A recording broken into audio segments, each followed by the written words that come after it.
Well, now that the weather is a little cooler, we decided we'd come topside and do a few videos up here. And I thought today we'd do a video on the dump tanks. Nobody ever talks about the dump tanks. You never hear about them on the tour.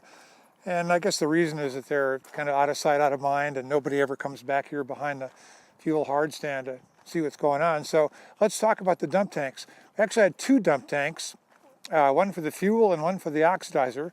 This is the fuel dump tank right here. And it's actually the header for it. The tank is buried in this direction right here. It's a 20,000 gallon tank. The oxidizer one is a 60,000 gallon tank. And the reason is that it takes a lot more water to safely dilute oxidizer than it does fuel.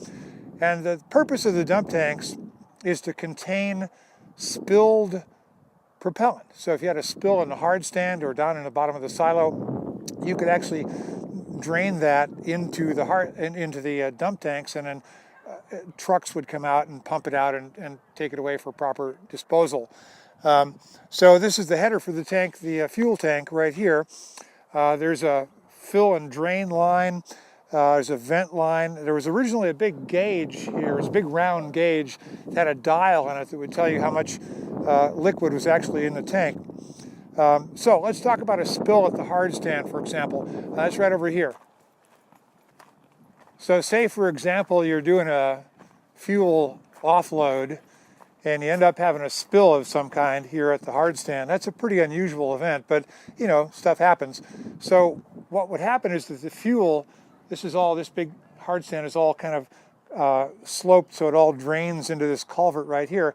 And just to be on the safe side, you'd probably turn on these water sprays here as well. That's gonna help flush all this stuff down the culvert. And you can safely mix fuel and water. That's not a problem. In fact, you really want to do that. You want to dilute the stuff. Otherwise, if it, in its pure form, it'll go hypergolic with just about anything. So that's dilution is really almost essential. Okay, and then once it's down the culvert, it can go one or two places, depending on how these valves are set right here.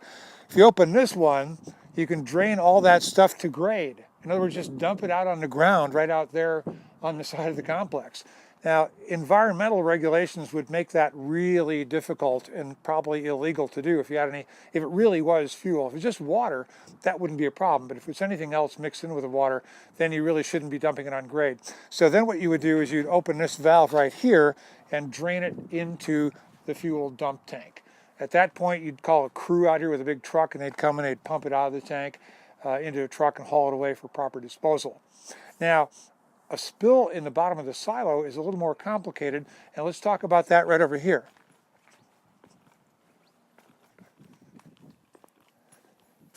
So if you had a spill down in the silo, as I said, that's a little more complicated. And how you deal with that is right here. So we were at the edge of the cooling tower pit. You can see the cooling tower pit right in there. Unfortunately, the cooling towers aren't there anymore. But right on the edge, on the corner of the cooling tower pit, is what's called the valve pit. There were a series of valves here. There are actually 3 valves here originally. This is the one that comes up from the silo sump. And then there was a valve here and here so that you could determine where the stuff from the sump ended up. If it was fuel, you'd open this valve, and the fuel would run then through here and then into the dump tank. If it was oxidizer, you'd close this and open that, and then the oxidizer, spill would flow over into the oxidizer hard tank on the other side of the complex.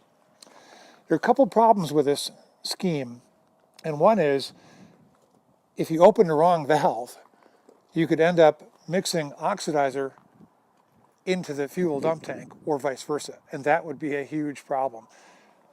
Ultimately, the dump tanks were abandoned in 1979, and they were abandoned because they were corroding and they were starting to leak water, like rainwater and stuff would get in there, and the whole scheme is kind of flawed, and it was designed really for kind of an emergency unloading of the missile. At least this piece of it was designed for an emergency offloading of the missile, and it's really hard to imagine any kind of an emergency in which an emergency offload would actually be possible.